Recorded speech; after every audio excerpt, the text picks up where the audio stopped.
तो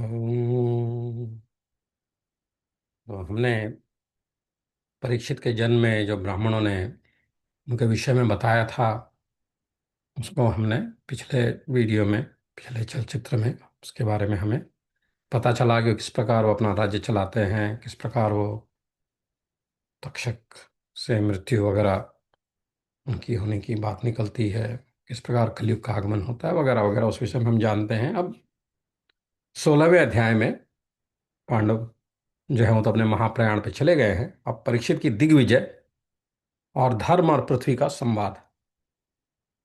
तो धर्म और पृथ्वी का संवाद जो है वह अति रुचिकर होगा। परीक्षित की दिग्विजय तो अच्छी बात है, परंतु उनका क्या संवाद होता है वह जानने की इच्छा से इस अध्याय को अब हम पढ़ेंगे। हरिओम। ओम केशवाय नमः। नारायणाय नमः। ओम माधवाय नमः।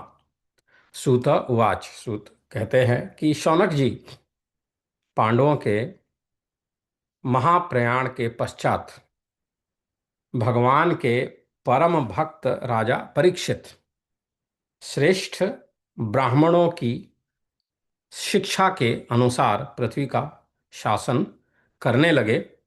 उनके जन्म के समय ज्योतिषियों ने उनके संबंध में जो कुछ कहा था, वास्तव में वे सभी महान गुण उनमें विद्यमान थे, उनमें थे। ततः परीक्षित द्विजवर्य शिक्षया मही महाभागवतः शशास यथा ही श्रुत्यामभिजात को विदाह समादिशन विप्र महद गुणस्तथा। ततः परीक्षित द्विज वर्य शिक्षया महीम महाभागवतः शशास यथा ही श्रुत्यामभिजात को विदाह समादिशन विप्र महद गुणस तथा। उन्होंने उत्तर की पुत्री इरावती से विवाह किया। उससे उन्होंने जन्मेजय आदि 4 पुत्र उत्पन्न किए तथा कृपाचार्य को आचार्य बनाकर उन्होंने गंगा के तट पर 3 अश्वमेध यज्ञ किए, जिनमें ब्राह्मणों को पुष्कल दक्षिणा दी गई। उन यज्ञों में देवताओं ने प्रत्यक्ष रूप में प्रकट होकर अपना भाग ग्रहण किया। सा उत्तरस्य तनयामुपयेम इरावतीम। सा उत्तरस्य तनयामुपयेम इरावतीम जन्मे जयादींश्च्युत तस्यामुत्पादयत सुतान। एक बार आजा आजहाराश्व मेघान स्त्रीन गंगायाम भूरि दक्षिणान शारदत्तम गुरुम कृत्वा देवा यत्राक्षि गोचरा। एक बार दिग्विजय करते समय उन्होंने देखा कि शूद्र के रूप में कलयुग राजा का वेश धारण करके एक और बैल के जोड़े को गाय और बैल के जोड़े को ठोकरों से मार रहा है। शूद्र के रूप में कलयुग राजा का वेश धारण करके गाय और बैल के जोड़े को ठोकरों से मार रहा है। तब उन्होंने उसे बलपूर्वक पकड़कर दंड दिया। निजग्राहौ जसा वीरः कलिम दिग्विजये क्वचित नृपालिंग धरम शूद्रम घ्नंतम गो मिथुनम पदा। शौनक जी ने पूछा, महाभाग्यवान सूत जी, दिग्विजय के समय महाराज परीक्षित ने कलयुग को दंड देकर ही क्यों छोड़ दिया, मार क्यों नहीं डाला? क्योंकि राजा का वेश धारण करने पर भी था तो वह अधम शूद्र ही जिसने गाय को लात से मारा था। यदि यह प्रसंग भगवान श्री कृष्ण की लीला से अथवा उनके चरण कमलों के मकरंद रस का पान करने वाले रसिक महानुभावों से संबंध रखता हो तो अवश्य कहिए। दूसरी व्यर्थ की बातों से क्या लाभ, उनमें तो आयु व्यर्थ नष्ट होती है। कस्य हेतोर्निजग्राह कलिम दिग्विजये नृपः नुदेव चिन्नाधृका शूद्रा कोऽसौ गां यः पदाहनत तत्कथ्यतां महाभाग यदि कृष्ण कथाश्रयम् अथवास्य पदाम्भोजमकरन्दलिहां सतां किमन्यैरसदालापैरायुषो यदसद्वयः। प्यारे सूत जी, जो लोग चाहते तो हैं मोक्ष परंतु अल्पायु होने के कारण मृत्यु से ग्रस्त हो रहे हैं, उनके कल्याण के लिए भगवान यम का आवाहन करके उन्हें यहाँ शामित्र कर्म में नियुक्त कर दिया गया है।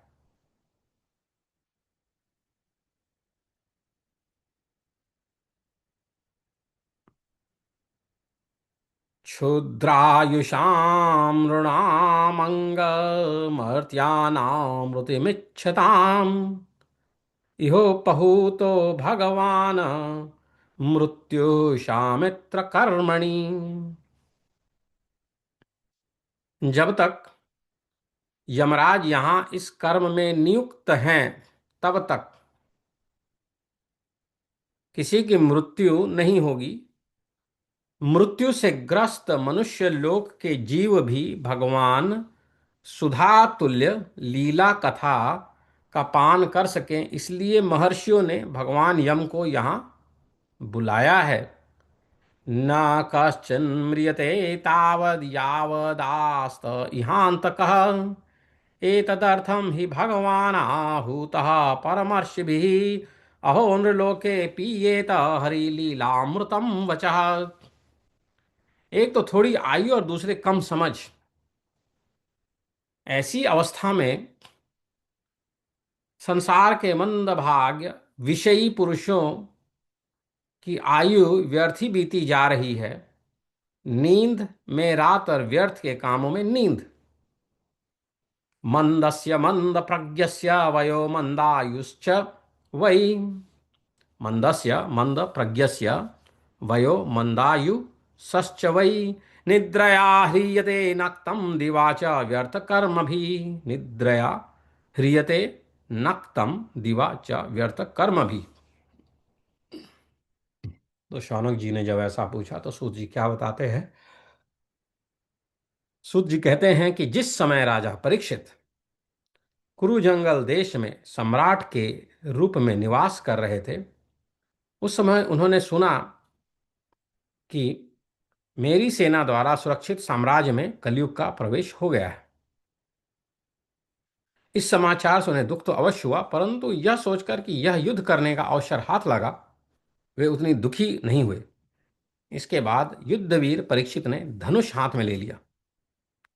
यदा परीक्षित कुरु जांगले वसत यदा परीक्षित कुरु जांगले अवसन, जंगलों में जाके उन्होंने रहना प्रारंभ किया। कलिम प्रविष्टम निज चक्रवर्तीते कलिम प्रविष्टम निज चक्रवर्तीते निशम्य वार्ता मनमति प्रियाम ततः शरासनम संयुगो शौंडी राधदे।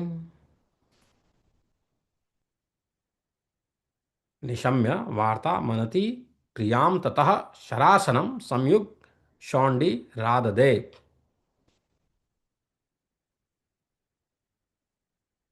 वे श्याम वर्ण के घोड़ों से जुते हुए सिंह की ध्वजा वाले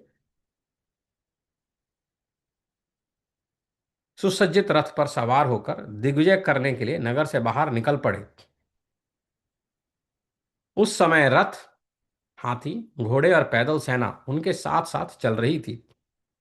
स्वलंकृतं श्यामतुरंग योजितं रथं मृगेन्द्र ध्वज माश्रितः पुरात् मृतो रथाश्वद्वीप पक्तियुक्तया श्वसेनया दिग्विजयाय निर्गतः।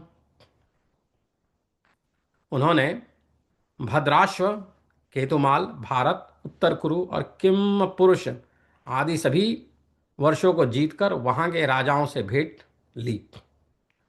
भद्राश्वम केतुमालम च भारतम चोक्तराम कुरुम किम पुरुषादिनी वर्षाणि विजित्य जग्रहे बलिम।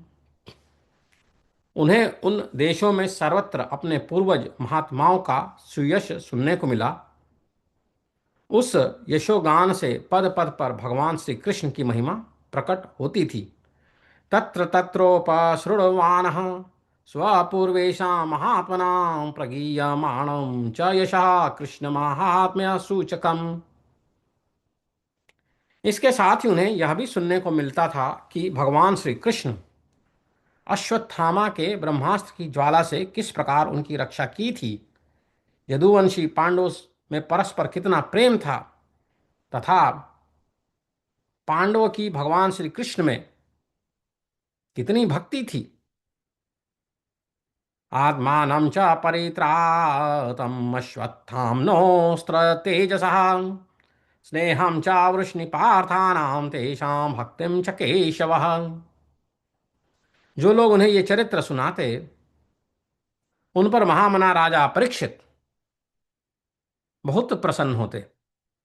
उनके नेत्र प्रेम से खिल उठते। वे बड़ी उदारता से उन्हें बहुमूल्य वस्त्र और मणियों के हाथ के हार उपहार रूप में देते। तेभ्यः तेभ्यः परमसंतुष्टाः तेभ्यः परमसंतुष्टः प्रीत्युजृम्भितमलोचनः तेभ्यः परमसंतुष्टः प्रीत्युजृम्भितलोचनः महाधनानि वासांसि ददौ हारान् महामनाः। उन्होंने जो है ददौ ददौ हारान् महामना महाधनानि वासांसि तेभ्यः परमसंतुष्टा प्रीत्युजृम्भितलोचनः। वे सुनते कि भगवान श्री कृष्ण ने प्रेम पर वश होकर पांडवों के सारथी का काम किया, उनके सभासद बने, यहाँ तक कि उनके मन के अनुसार काम करके उनकी सेवा भी की। उनके सखा तो थे ही, दूत भी बने। वे रात को शस्त्र ग्रहण करके वीर आसन में बैठ जाते और शिविर का पहरा देते, उनके पीछे पीछे चलते, स्तुति करते तथा प्रणाम करते। इतना ही नहीं, अपने प्रेमी पांडवों के चरणों में उन्होंने सारे जगत को झुका दिया। तब परीक्षित की भक्ति भगवान श्री कृष्ण के चरण कमलों में और भी बढ़ जाती। सारथ्य पारषद सेवन सख्य दौत्य वीरासनानुगमन स्तवन प्रणामान स्निग्धेषु पाण्डुषु जगत प्रणतिम च विष्णुर्भक्तिम करोति नृपतिश्चरणारविंदे। इस प्रकार वे दिन दिन पांडवों के आचरण का अनुसरण करते हुए दिग्विजय कर रहे थे। उन्हीं दिनों उनके शिविर से थोड़ी ही दूर पर एक आश्चर्यजनक घटना घटी। वह मैं आपको सुनाता हूं। तस्यैवं वर्तमानस्य पूर्वेषां वृत्तिमन्वहं न अतिदूरे किलाश्चर्यं यदासीत तन्निबोध मे। तस्यैवं वर्तमानस्य पूर्वेषां वृत्तिमन्वहं न अतिदूरे किलाश्चर्यं यदासीत तन्निबोध मे। धर्म बैल का रूप धारण करके एक पैर से घूम रहा था। धर्म बैल का रूप धारण करके एक पैर से घूम रहा था। एक स्थान पर उसे गाय के रूप में पृथ्वी मिली। पुत्र की मृत्यु से दुखिनी माता के समान उसके नेत्रों से आंसुओं के झरने झर रहे थे।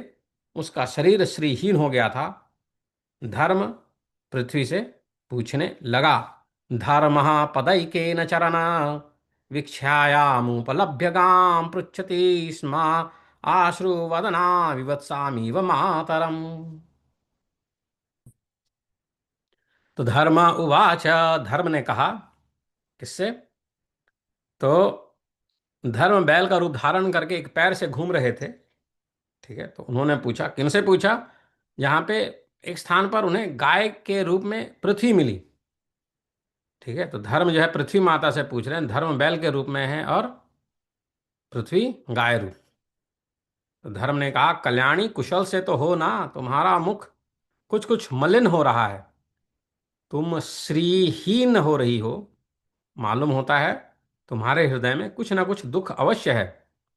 क्या तुम्हारा कोई संबंधी दूर देश में चला गया जिसके लिए तुम इतनी चिंता कर रही हो?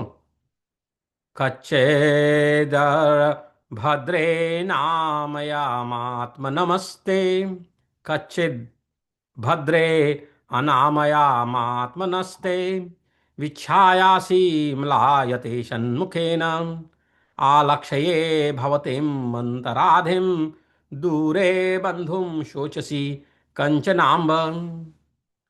कहीं तुम मेरी चिंता तो नहीं कर रही हो? अब धर्म उनसे पूछते हैं कि कहीं तुम मेरी चिंता तो नहीं कर रही हो कि अब इसके 3 पैर टूट गए हैं। जो बैल थे, जो बैल चल रहा था, वो एक ही बैल पैर पे चल रहा था धर्म रूप में।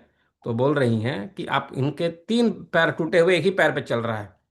तो धर्म बोलते हैं कि कहीं तुम मेरी तो चिंता नहीं कर रही हो कि अब इसके 3 पैर टूट गए हैं, अब एक ही पैर रह गया है। संभव है तुम अपने लिए शोक कर रही हो कि अब शूद्र तुम्हारे ऊपर शासन करेंगे। तुम्हें इन देवताओं के लिए भी खेद हो सकता है जिन्हें अब यज्ञों में आहुति नहीं दी जाती, यानी पूजा पाठ वगैरह सब खत्म हो गया है। अथवा उस प्रजा के लिए भी जो वर्षा न होने के कारण अकाल एवं दुर्भिक्ष से पीड़ित हो रही है। पादैन्यो पादैर्न्यूनं शोचसी मयिकपादम् आत्मानं वा वृषलैर्भक्ष्यमाणम्, आहो सुरादीन हृतयज्ञभागान्, प्रजा उत्स्विन्माध स्विन्मघवत्य वर्षति, स्विन्मघवत्य वर्षति। देवी, क्या तुम राक्षस सरीखे मनुष्यों के द्वारा सताई हुई आरक्षित स्त्रियों एवं आर्त बालकों के लिए शोक कर रही हो? संभव है विद्या अब कुकर्मी ब्राह्मणों के चंगुल में पड़ गया है और ब्राह्मण विप्रद्रोही राजाओं की सेवा करने लगे हैं, और इसी का तुम्हें दुख हो। तो जो है, जो गाय हैं वो गाय दुखी दिखती हैं, उनकी आंखों में आंसू रहता है, अश्रु रहते हैं। तो धर्म जो है वो बैल के रूप में आते हैं, 4 उनके पैर होते हैं धर्म के। धर्म 4 चीज़ से बने हैं, उसमें 3 चीज़ गई। तो अब जो है वो पूछ रहे हैं, फिर पूछ रहे हैं कि मनुष्य जो हैं वो भी गलत कामों में पड़ गए हैं, राक्षस तरीके हो गए हैं। ब्राह्मण भी जो है ज्ञान वगैरह छोड़ के जो है विप्रद्रोही, ब्राह्मण द्रोही राजाओं का, यानी ज्ञानी लोगों के जो द्रोही हैं, जहाँ पे ज्ञान की इज्जत नहीं है, उनकी सेवा करने लगे हैं। इसके लिए क्या क्या तुम दुखी हो? आरक्ष्यमाणा स्त्रिय उर्विबालान् शोचस्यथो पुरुषदा पुरुषादैरी वार्तान्, वाचं देवीं ब्रह्मकुले कुकुर्मण्य ब्रह्मण्ये राजकुले कुलाग्रयान्। आज के नाम मात्र के राजा तो 16 आने कलयुगी हो गए हैं। आज के जो राजा हैं वो तो पूरे के पूरे कलयुगी हो गए हैं, कलयुग वाले हो गए हैं। उन्होंने बड़े बड़े देशों को भी उजाड़ डाला है। आजकल के राजा संभालते नहीं है, उजाड़ डालते हैं। क्या तुम उन राजाओं या देशों के लिए शोक कर रही हो? आज की जनता खान पान वस्त्र स्थान स्नान आदि शास्त्रीय नियमों का पालन न करके स्वेच्छाचार अपनी इच्छा से कर रही है, मनमानी का आचरण कर रही है आज की जनता। क्या इसके लिए तुम दुखी हो? किम छत्र बंधून कलिनोपसृष्टान राष्ट्राणि वा तैरवरोपितानि, इतर इतस्ततो वाशन पानवासः स्नान व्यावायोन मुखजीवलोकम। माँ पृथ्वी, अब उनको माँ कह के संबोधित कर रहे हैं और कह रहे हैं कि हे माँ पृथ्वी, अब समझ में आया, हो न हो तुम्हें भगवान श्री कृष्ण की याद आ रही होगी, क्योंकि उन्होंने तुम्हारा भार उतारने के लिए ही अवतार लिया था और ऐसी लीलाएं की थी जो मोक्ष का भी अवलंबन है। अब उनके लोक संवरण कर लेने पर, यानी चले जाने पर, उनके परित्याग से, उनके जाने से तुम दुखी हो रही हो। यद्वाम्बते भूरि भरावतार कृतावतारस्य हरेर्धरित्री, अंतर्हितस्य स्मरति विसृष्टा कर्माणि निर्वाण विलंबितानि। तो भगवान श्री कृष्ण के जाने पे दुखी हो गई हो? देवी, तुम तो धन रत्नों की खान हो। पृथ्वी में तो सारे धन है, सारे रत्न हैं, तो बोल रहे हैं कि देवी तुम तो धन रत्नों की खान हो।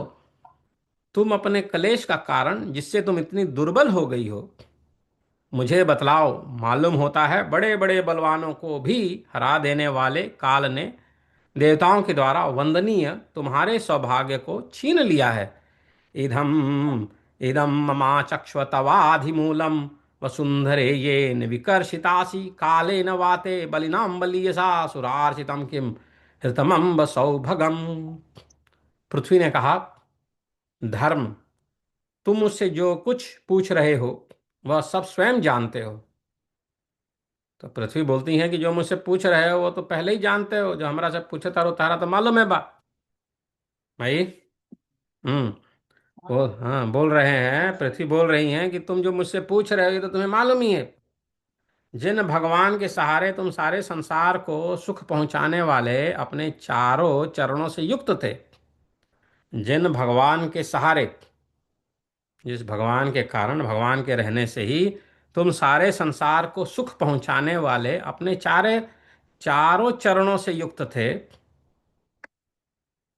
ठीक है, चारों चरण थे, धर्म के सारे अंग थे, चारों चरण थे, सब चीज था, जिनमें सत्य, पवित्रता, सत्य, सच बोलना, पवित्रता, दया, क्षमा, त्याग, संतोष, सरलता, शम, दम, तप, समता, तितीक्षा, उपरति, शास्त्र विचार, ज्ञान, वैराग्य, ऐश्वर्य, वीरता, तेज, बल, स्मृति, स्वतंत्रता, कौशल, कांति, धैर्य, कोमलता, निर्भीकता, विनय, शील, साहस, उत्साह, बल, सौभाग्य, गंभीरता, स्थिरता, आस्तिकता, कीर्ति, गौरव और निरहंकारता, निरहंकारता बिना घमंड के, ये 39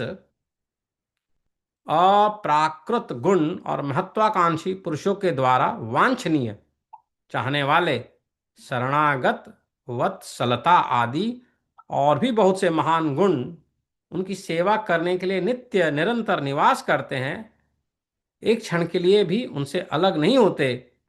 उन्हीं समस्त गुणों के आश्रय सौंदर्य धाम भगवान श्री कृष्ण ने इस समय इस लोक से अपनी लीला संवरण कर ली, यानी चले गए, और यह संसार पापमय कलयुग की कुदृष्टि का शिकार हो गया। भगवान गए और कलयुग चलाया, यही देखकर मुझे बड़ा शोक हो रहा है।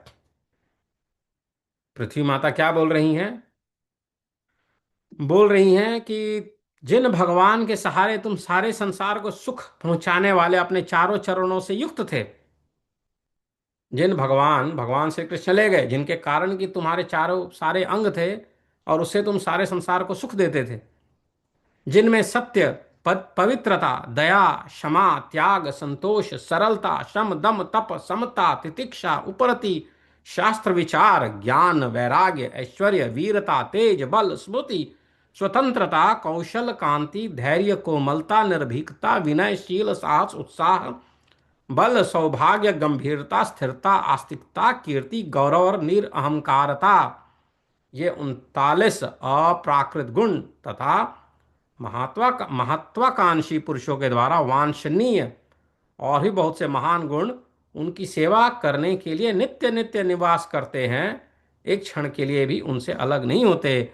उन्हीं समस्त गुणों के आश्रय सौंदर्य धाम, जिनके कारण की जो है ये सारे गुण हैं विश्व में, वही भगवान अब चले गए, इसलिए वो दुखी हैं। अपने लिए देवताओं में श्रेष्ठ तुम्हारे लिए देवता, पितर, ऋषि, साधु और समस्त वर्णों तथा आश्रमों के मनुष्य के लिए मैं शोकग्रस्त हो रही हूं, क्योंकि भगवान श्री कृष्ण चले गए हैं और कलयुग का आगमन अब हो गया है। इस प्रकार वो कहती हैं। धरण्यो उवाच, धरणी उवाच, पृथ्वी उवाच, भवान ही वेद तत्सर्वम। आप तो सब जानते हैं, भवान ही वेद तत्सर्वम, यन्माम धर्मान पृच्छसि चतुर्भिर्वर्तस तसे येन पादलोका सुखा वही। सत्यम शौचम दया क्षान्ते त्यागः संतोष आर्जवम् शमोदमस्तपः साम्यं तितिक्षोपरतिः श्रुतं ज्ञानं विरक्तिरैश्वर्यं शौर्यं तेजो बलं स्मृतिः स्वातन्त्र्यं कौशलं कान्तिर्धैर्यं मार्दवमेव च प्रागल्भ्यं प्रश्रयः शीलं सह ओजो बलं भगः गाम्भीर्यं स्थैर्यमास्तिक्यं कीर्तिर्मानो नाहङ्कृतिः एते चान्ये च भगवन्नेत्या यत्र महागुणाः प्रार्थ्या महत्त्वमिच्छद्भिर्वियन्ति स्म कर्हिचित् तेनाहं गुणपात्रेण श्रीनिवासेन साम्प्रतं शोचामि रहितं लोकं पाप्मन्मना कलिनेक्षितम् आत्मानं चानु शोचामि भवन्तं चामरोत्तमं देवान् पितॄन् ऋषीन् साधून् सर्वान् वर्णांस्तथाश्रमान्।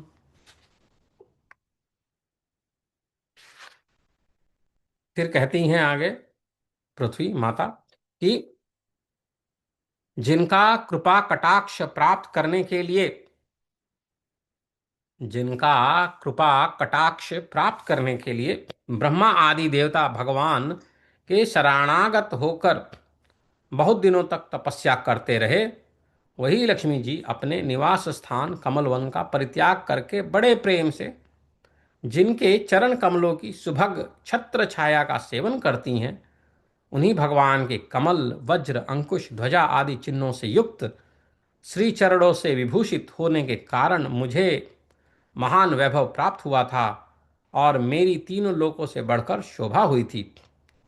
परंतु मेरे सौभाग्य का अब अंत हो गया है। भगवान ने मुझे भगवान ने मुझ अभागिनी को छोड़ दिया। मालूम होता है मुझे अपने सौभाग्य पर गर्व हो गया था, इसलिए उन्होंने मुझे यह दंड दिया है। ब्रह्मादयो बहुतिथम यद पांग मोक्ष कामास्तपसमचरन् भगवत प्रपन्ना सा श्री स्ववासमरविंदवनं विहाय यद पादसौभगमलं भजतेऽनुरक्ता तस्याहमब्ज कुल लिशांकुश केतुकेतैः श्रीमत्पदैर्भगवतः समलंकृतांगी त्रीनत्यरोच उपलभ्य ततौ विभूतिं लोकान् समां व्यसृजदुत्समयतिं तदन्ते। तुम अपने तीन चरणों के कम हो जाने से मन ही मन कूढ़ रहे थे, परंतु अपने पुरुषार्थ से तुम्हें अपने ही अंदर पुनः सब अंगों से पूर्ण एवं स्वस्थ कर देने के लिए वे अत्यंत रमणीय श्याम सुंदर विग्रह से यदु वंश में प्रकट हुए हैं और मेरे बड़े भारी भार को, जो असुर वंशी राजाओं की सैकड़ों अक्षोहिणियों के रूप में था, नष्ट कर डाला, क्योंकि वे परम स्वतंत्र थे। यो वै ममाति भरमासुरवंशराज्ञामक्षोहिणी शतम पानुददात्मतन्त्रः त्वां दुःस्थमुनपदमात्मनि पौरुषेण सम्पादयन् यदुशूरम्यं बिभ्रदङ्गमम्। जिन्होंने अपनी प्रेम भरी चितवन मनोहर मुस्कान और मीठी मीठी बातों से सत्यभामा आदि मधुमयी मनीनियों के मान के साथ धीरज को भी छीन लिया था, और जिनके चरण कमलों के स्पर्श से मैं निरंतर आनंद से पुलकित रहती थी, उन पुरुषोत्तम भगवान श्री कृष्ण का विरह भला कौन सह सकती है। कावा सहेत विरहम पुरुषोत्तमस्य प्रेमावलोकरुचिरस्मितवल्गुजल्पैः स्थैर्य समानमहरन् मधुमानिनीनां रोमोत्सवो मम यदङ्घ्री विटङ्कतायाः। धर्म और पृथ्वी इस प्रकार आपस में बातचीत कर ही रहे थे कि उसी समय राजर्षि परीक्षित पूर्ववाहिनी सरस्वती के तट पर आ पहुंचे। तयोरेवं कथयतोः पृथ्वी धर्मयोस्तदा परीक्षन्नाम राजर्षि प्राप्तः प्राचीं सरस्वतीम्। इति श्रीमद्भगवते महापुराणे पारमहंस्यां संहितायां प्रथमस्कन्धे पृथ्वीधर्मसंवादो नाम षोडशोऽध्यायः। इस प्रकार 16वां अध्याय हमने पढ़ा, जिसमें हमने धर्म और पृथ्वी की वार्तालाप सुनी और कलयुग के आने के विषय में राजा परीक्षित के क्या विचार थे वह हमने जाना। हरिओम।